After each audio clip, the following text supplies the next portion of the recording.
What is going on, y'all? Connor from Rock Pokemon here, coming at you with another Market Mondays.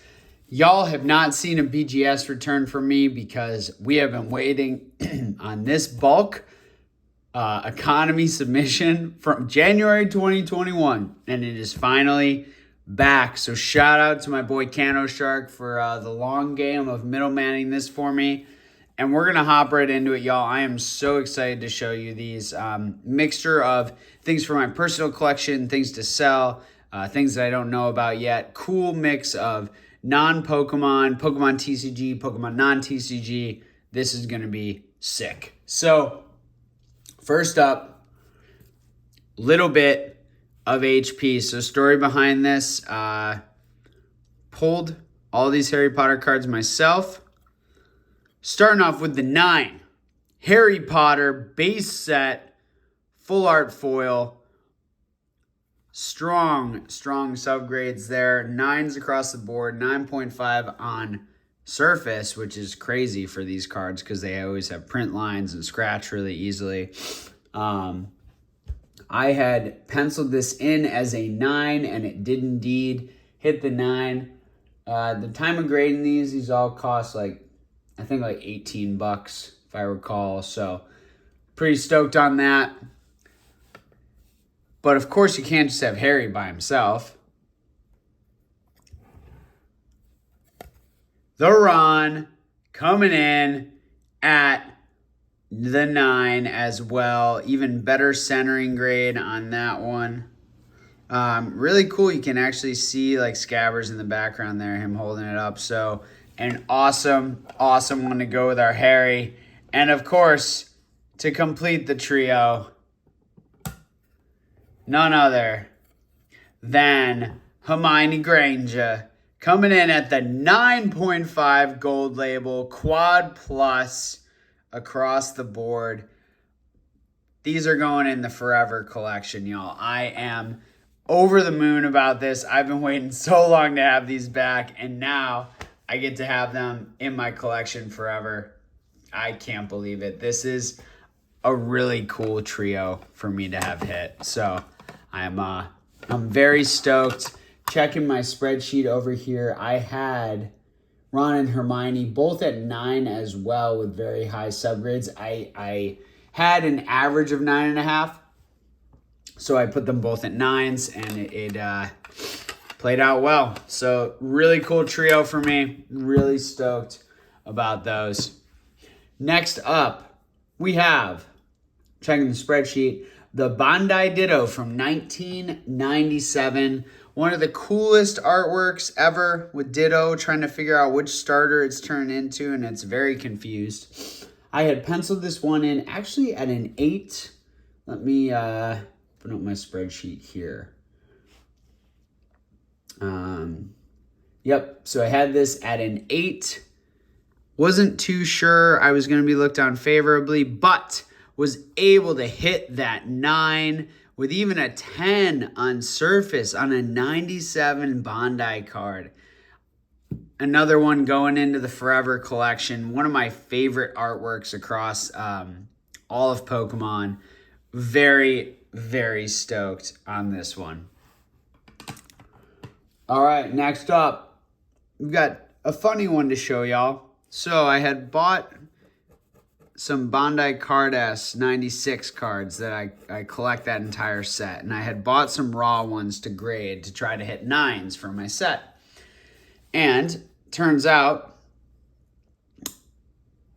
the centering grading at BGS is quite harsh on these. So the Flareon, which I still need for my set. It was a beautiful card. The only issue with it was the centering. So as you can see, the centering is quite off to the right. I thought this could eke out an 8 for me, but ended up with the 7. But if you look, we got edges, surface, and corners at 9.5, 9.5, and 10. And we have edges at 10, and we have a centering at 6. So I had pegged this in at an 8 with an 8 for centering, but got really just destroyed on that centering grade. So might crack this out, see if I can get an OC grade at another company because I need this in a 9. It's quite a good card. When you look at those subgrades, it's crazy good, just off center. So we'll see. Got to figure out what to do with that one. Next up, similar story. Had this also at an 8 with the centering holding it back. And as you can see, 10, 9, 9.5, and 6 on centering for the green Gyarados. Actually have my 9 up there from PSA. So another one that's just kind of funny. You got to figure out what to do with that one because I could get an OC qualifier somewhere quite easily on such a nice card. So, however, we did hit some bangers. So the red 1996 to go with my green that I just showed you up there, coming in at the 9. Strong edges and corners, 9.5 on service and an 8.5 on centering, but nonetheless, a 9 to go with my 9 collection. So stoked about that. 96 card ass, the first ever Gyarados card. The first ever. And it's right here with an amazing classic artwork. So very stoked about that one to go into my collection. That's the only one where I double up in that set on green and red. Next up, we have Eevee from 96 card ass. And we came in with the 9.5, only held back by centering 10s across the rest of the board. That is a heck of a card, y'all. Very difficult with these surfaces to get that, and I am just amped on that one. As well as on my boy number 66, Machop, was able to get a similar grade surface at 9.5, not 10, but just held back by centering. These are wild. I have both of these in PSA 9. These are probably PSA 10s, which is crazy.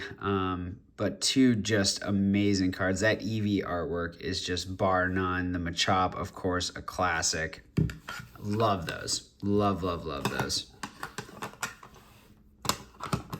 Then next up, and I had those at, I had the red Eevee at a 8.5. So I was pretty conservative there.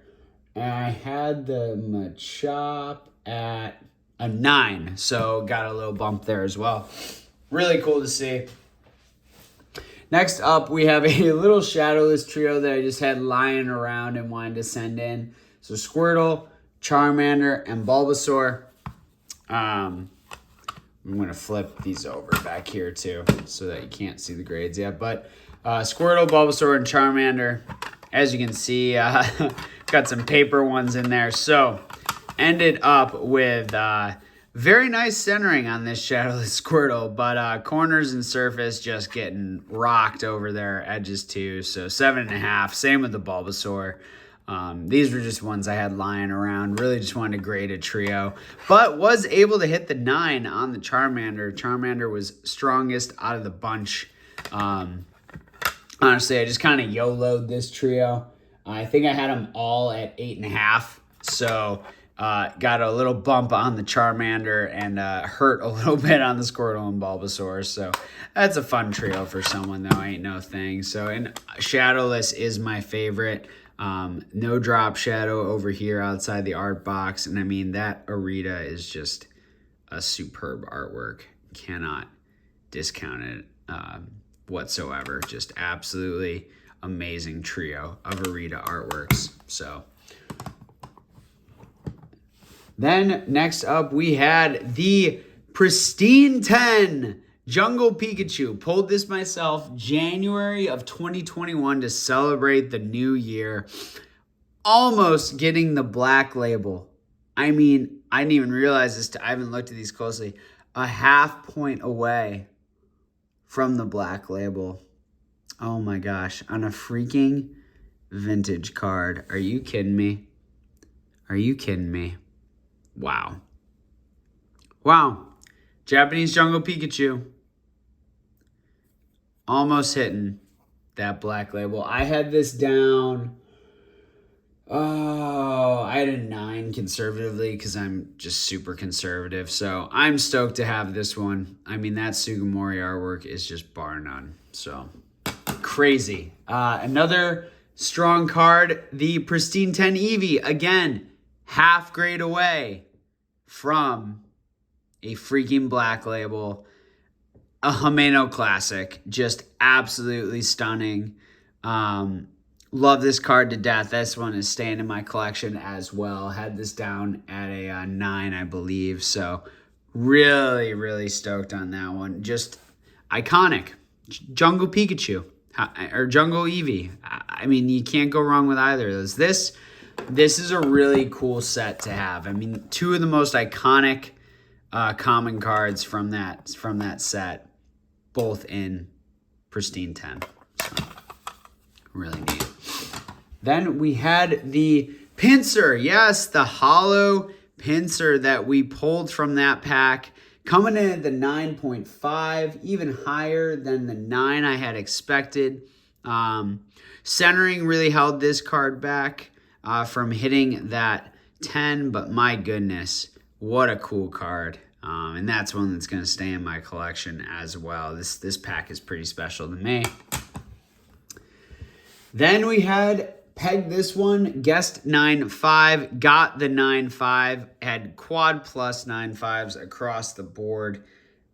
A beautiful Himeno artwork as well for the Persian. Really love that, the uncommon. So really stoked on that as well. Pegged that 9.5 exactly. So really stoked about that. Then down to our last 2. So we have first a dud, I believe. Not so bad, but pegged this as well, I believe. Let's check the spreadsheet. Misty Gyarados. Oh, I actually had this at a 7.5, so I got an 8. Sweet. Centering very strong, corners, edges, and surface in that 8 range. So a solid 8 there. This is just like a binder card I had that I just YOLO'd in. So it had some back edge wear for sure and corners, but cool to see that that 8 come in higher than the 7.5. And I mean, probably the best holo from Gym 1. So Leader Stadium. Really love that card. So, and last but certainly not least, you haven't seen the only Jungle Pikachu in this submission. This was a reslab. It's a CGC that I think cracked. Like my friend dropped it and then I just sent it in with this sub. I cracked it out. And it got the 9. Held back by edges, but we have the first edition Jungle Pikachu coming in at the 9. Can't hate that. Absolutely classic artwork as we saw with the Japanese version. So pretty cool to see everything hit kind of at or above where I was, other than the Shadowless Trio coming in a little weaker and then getting really dinged on that. That 6 centering is just so ridiculous. So, but yeah, y'all, love Beckett slabs. May start trying to send to them again soon. We'll see. They've improved their service lately. So stoked about this. Thank y'all for joining. Appreciate it as always. This has been a 1.5 years in the works, but we finally got them back, and I am so stoked on that Harry Potter trio, on those Bandai cards for my collection, and more. So, as always, y'all, I am Connor from Rock Pokemon. Collect what you love, but do it intelligently. See y'all soon.